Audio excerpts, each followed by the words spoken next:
Delhi liquor స్కామ్లో ప్రధాన సూత్రధారి ఆమె. కేజ్రీవాల్ అరెస్ట్ కేసులో సిబిఐ ప్రస్తావన. 50 కోట్లు ఇవ్వాలంటూ మాగుంటకు కవిత డిమాండ్. లిక్కర్ వ్యాపారం కోసం కేజ్రీవాల్ను కలిసిన మాగుంట. కవితతో మాట్లాడి సెటిల్ చేసుకోవాలన్న కేజ్రీవాల్. రోజు రోజుకు వెలుగులోకి వస్తున్న కొత్త విషయాలు అన్న వివరాలు కనిపిస్తున్నాయి మనకు. ఓవరాల్గా కవిత చుట్టూ ఇంకా మరింత ఉచ్చు బిగుసుకుంటున్నట్టే కనిపిస్తుంది. ఆమె మార్చి 15వ తేదీన అరెస్ట్ అయ్యింది.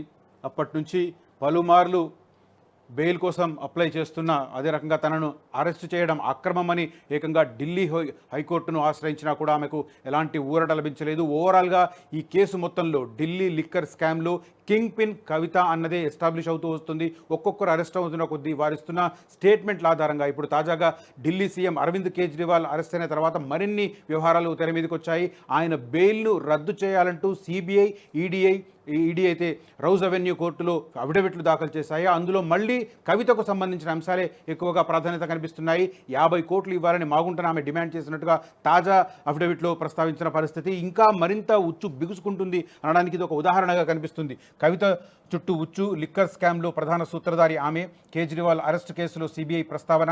50 కోట్లు ఇవ్వాలంటూ మాగుంటకు కవిత డిమాండ్. రోజు రోజుకు వెలుగు చూస్తున్న కొత్త విషయాలు అంటూ దీనికి సంబంధించిన డీటెయిల్స్ కనిపిస్తున్నాయి. మరి కవిత విషయంలో ఏం జరుగుతుంది అన్నది చాలా ఇంట్రెస్టింగ్ డెవలప్మెంట్. ఒకసారి తెలుసుకునే ప్రయత్నం కూడా చేద్దాం. కాసేపట్లో మా ఢిల్లీ ప్రతినిధిని కూడా సంప్రదిద్దాం. అసలు ఆ కేసులకు సంబంధించి ఎలాంటి వాదోపవాదాలు కొనసాగుతున్నాయి, కవిత అడ్వకేట్స్ కావచ్చు, కేజ్రీవాల్ తరపున వాదిస్తున్న వారు కావచ్చు, అదే రకంగా ఇటు సిబిఐ, ఈడీ తరపున వాదిస్తున్న వారు కావచ్చు, ఎలాంటి అంశాలను తెర మీదకి తీసుకొస్తున్నారు, ఎలాంటి అంశాలను కోర్టు ముందుంచడం ద్వారా ఈ కేసులో ఇటు కవితకు అటు కేజ్రీవాల్కు ఉచ్చు బిగుసుకుంటుంది అన్న విషయాలు కూడా మనం తెలుసుకునే ప్రయత్నం చేద్దాం.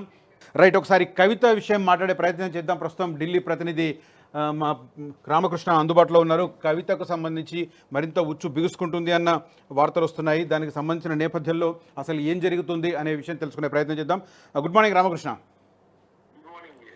ఎస్, ఏం జరుగుతుంది అసలు? నిన్న అఫిడవిట్ కేజ్రీవాల్ విషయంలో దాఖలు చేసిన అఫిడవిట్లో కూడా మళ్ళీ కవిత ప్రస్తావన అంటున్నారు. ఏంటి అసలు ఏం జరుగుతుంది అక్కడ?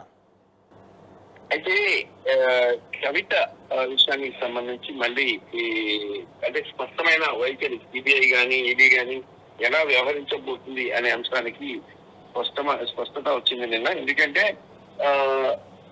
కవిత పాత్ర ఎలా ఉంది ఈ కేసులో అనే దానికి సంబంధించి సిబిఐ కూడా నిన్న కోర్టులో చెప్పింది. అంటే అరవింద్ కేజ్రీవాల్ కి సంబంధించిన ఇష్యూ వచ్చినప్పుడు 50 కోట్ల రూపాయలు కవిత డిమాండ్ చేశారు మాగంటి శ్రీనివాసులు రెడ్డి నుంచి. మాగంటి శ్రీనివాసులు రెడ్డి అరవింద్ కేజ్రీవాల్ దగ్గరికి వెళ్ళి తన లిక్కర్ వ్యాపారానికి సహకరించాలని చెప్పేసి ఆయన కోరటం, కోర్టే మీరు వెళ్ళి కవితను కలవండి అని చెప్పేసి మాగంటి శ్రీనివాసులు రెడ్డికి అరవింద్ కేజ్రీవాల్ చెప్పడం.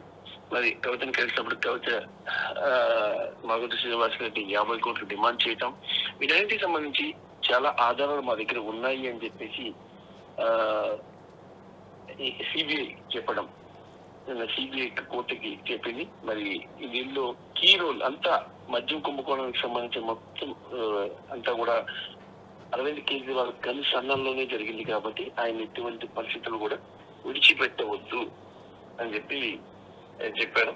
మరి ఈ అంశానికి సంబంధించి అరవింద్ కేజ్రీవాల్ కేసుకు సంబంధించినప్పుడు కవిత యొక్క పాత్రపై సంబంధించి కూడా మొత్తం ఆధారాలు ఉన్నాయి అని చెప్పి చెప్తున్నారు. దీంతో ఇక బెయిల్ అంశాలు చూస్తే బెయిల్ రావటం చాలా కష్టం అని చెప్పేసి తెలుస్తుంది.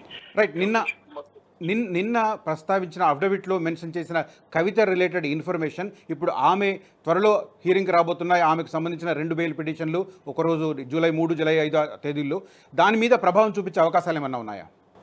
100% ప్రభావం చూపిస్తాయి. ఎందుకంటే ఈడీ వద్ద కంపల్సరీ ఎంత స్ట్రాంగ్ ఎవిడెన్స్ ఉన్నప్పుడు ఇటువంటి పరిస్థితుల్లో బెయిల్ అనేది కష్టమైంది. ఒకే ఒక రీజన్ తో బెయిల్ వచ్చే అవకాశం ఉంది. అనారోగ్యం రీజన్ తోనే బెయిల్ వచ్చే అవకాశం, అయితే ఏ రీజన్ తో కూడా కవితకి బెయిల్ వచ్చే అవకాశం అయితే కనిపించట్లేదు. Right, thank you for updates Ramakrishna గారు. రైట్, ఓవరాల్గా అనారోగ్య కారణాలు తప్ప మిగతా ఏ రకంగానూ బెయిల్ సాధించే అవకాశాలు కవితకు లేవు అన్న అభిప్రాయం వ్యక్తమవుతుంది. ఓవరాల్గా ఎవరికి సంబంధించిన అఫిడవిట్లు ఫైల్ చేసిన అరవింద్ కేజ్రీవాల్ కావచ్చు, లేదా సిసోడియా కావచ్చు, ఆ రిలేటెడ్లో అరెస్ట్ అయిన ప్రతి ఒక్కరికి సంబంధించిన అంశాలను ప్రస్తావిస్తూ అంతిమంగా అది టార్గెట్ కవిత అన్నట్టుగానే కనిపిస్తుంది. కవిత విషయంలోనే ఓవరాల్గా ఈ లిక్కర్ స్కామ్కు సంబంధించిన స్కెచ్ వేయడం దగ్గర నుంచి అంతా ఇంప్లిమెంట్ చేయడం అంతా కవితనే చేసినట్టుగా ఈడీ అండ్ సిబిఐ తమ అఫిడవిట్లలో తరచూ ప్రస్తావిస్తుండడం అనేది కవితకు ఇబ్బందికరంగా మారుతున్న అవకాశాలు కనిపిస్తున్నాయి. ఉచ్చు మరింత బిగుసుకుంటుందా అన్న ఇండికేషన్స్ కనిపిస్తున్నాయి. ఆల్రెడీ ఆమె అరెస్ట్ అయ్యి కస్టడీలో ఉండి 100 రోజులు దాటిపోయింది. మార్చి 15వ తేదీన అరెస్ట్ అయ్యారు. ఆ తర్వాత ఏప్రిల్ 11వ తేదీన సిబిఐ కూడా అరెస్ట్ చేసింది. ఇప్పుడు ఈడీ ఒకవైపు, సిబిఐ ఒకవైపు తరచూ కోర్టుకు సంబంధించి సమర్పిస్తున్న అఫిడవిట్లలో కవితకు సంబంధించి కింగ్ పిన్ సూత్రధారి అన్న అంశాన్ని తరచూ ప్రస్తావించడం అనేది కవితకు ఇబ్బందిగా మారుతుంది అన్న ఇండికేషన్స్ ఎక్కువగా కనిపిస్తున్నాయి. మరి అంతిమంగా ఆమె ఎప్పుడు బయటకు వస్తారన్నది కూడా కొంత చర్చకు దారితీస్తున్న పరిస్థితి. అసలైన తొలి వెలుగు. ఫాలో వాట్సాప్ @తొలి వెలుగు అఫీషియల్.